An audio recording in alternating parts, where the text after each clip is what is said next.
Hi everyone, thank you all for being here.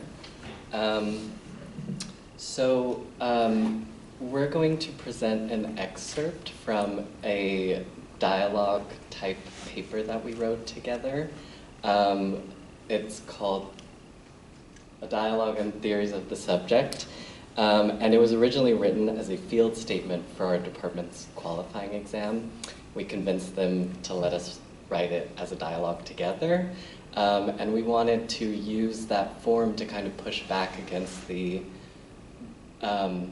performance of individual mastery that the field statement is meant to portray to your committee. So as some context,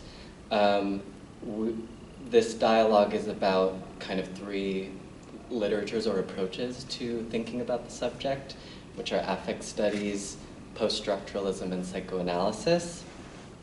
And we were inspired to do a dialogue format by works like Lauren Berlant and Leah Edelman's Sex or the Unbearable, where they talk about the dialogue as a form of negativity that kind of decenters the sovereign self and the autonomous self.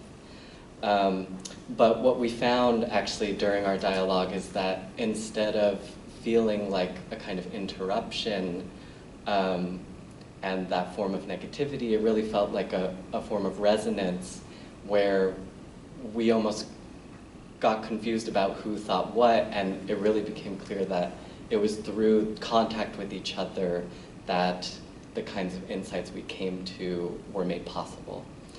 So Koda will say a little bit about how we actually did the process. Hi everyone.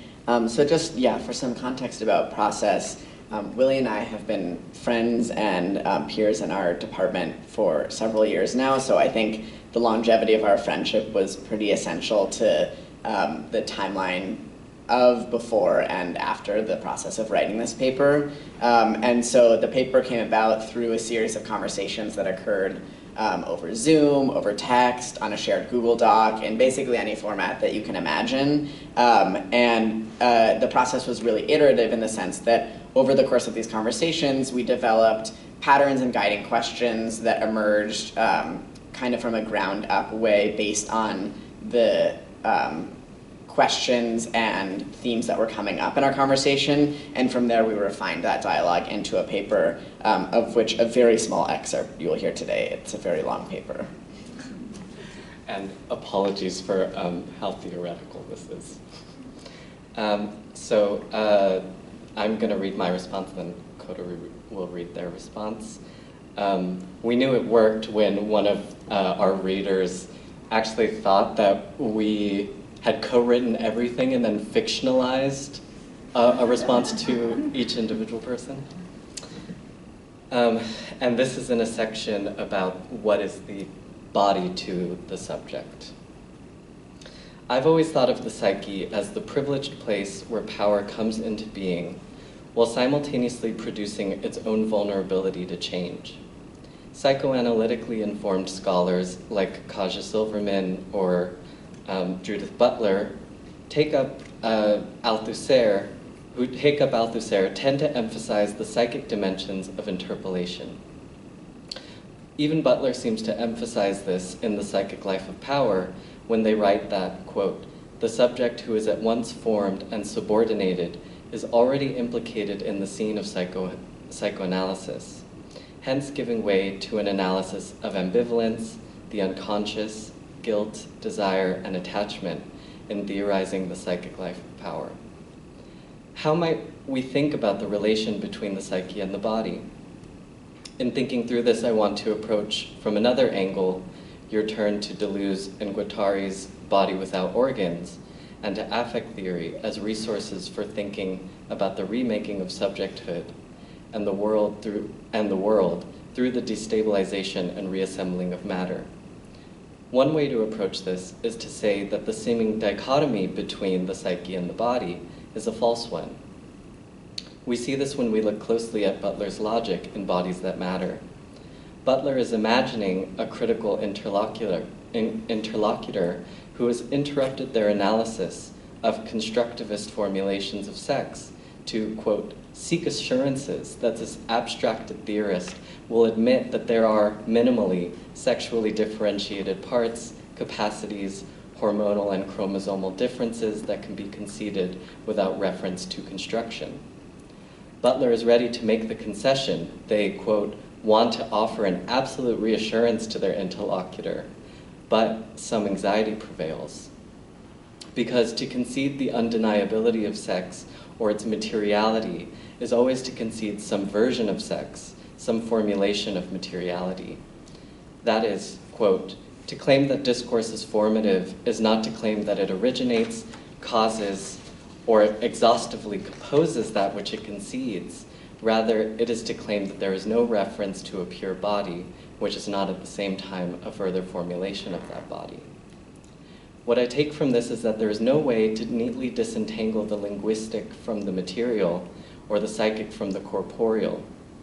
Butler feels anxiety as they are attempting to concede, thereby illustrating the point that even in the abstract realm of thinking and philosophy, the sensing body is part of the equation, all in the service of their broader thesis that this body is one that is ceaselessly being formed in ways that are symbolic and material at the same time. The fact that such a dichotomy between the psyche and the body seems obvious, and that it informs the view held until today that the interiority of psychoanalysis lies in opposition to the surface of affect, speaks to a problem that continues to pervade critical social theory. It speaks to the fact that thinking non-dualistically remains a vital and difficult task, especially given that the assumed sexually inflected binaries of female-male, nature-culture, body-mind reflect, quote, the ways of understanding common to modern Western cultures that often rely on divisions that efface the realities of how people actually experience their bodies. Freud himself claimed that the ego is first and foremost a bodily ego. It is not merely a surface entity, but is itself the projection of a surface. Kaja Silverman elaborates on this idea by stressing the disjunction between the physiological body and the ideational processes of the psyche. For example, the way that a psychosomatic pain will correspond with the image and idea one has of their body rather than anatomical accuracy. Silverman turns to Lacan's notion of the mirror stage as an elaboration, since this is an account of the ego as a representation of a corporeal representation.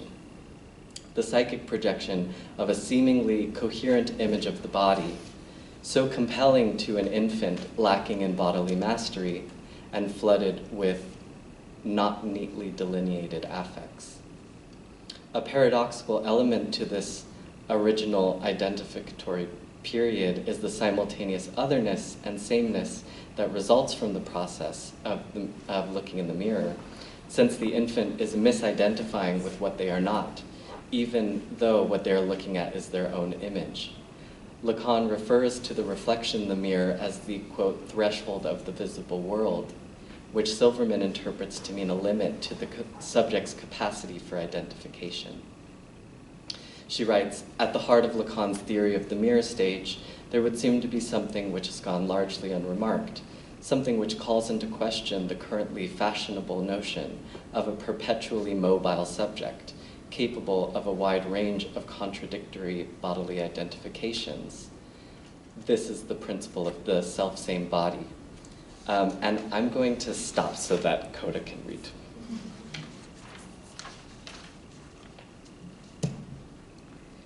I am struck by the tension you raise between the visual image and the sensational experience of the body, a tension articulated at the edges of psychoanalytic and affective accounts of the subject. This tension feels paradigmatically manifest for me in the experience of living as a dysphoric trans person. In other words, I experience an everyday tension between the visual image of how my body signifies gender and the sensational experience of being embodied. In describing the experience of dysphoria, the incongruence between felt and socially assigned gender, Andrea Long-Chu likens it to the following: being unable to get warm no matter how many layers you put on. It feels like hunger without appetite. It feels like getting on an airplane to fly home, only to realize mid-flight that this is it. You're going to spend the rest of your life on an airplane. It feels like grieving. It feels like having nothing to grieve. In my own life, as Chu helps describe, the phenomenological experience of dysphoria can be so sensationally intense that I want to doubt its sociality.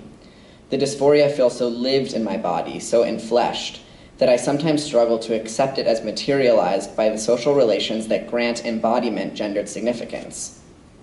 What this struggle to claim dysphoria as social reveals, in part, is the difficulty of moving away from the nature-culture body-mind binaries that, as you note, are how modern Western cultures commonly make sense of embodiment in a social world.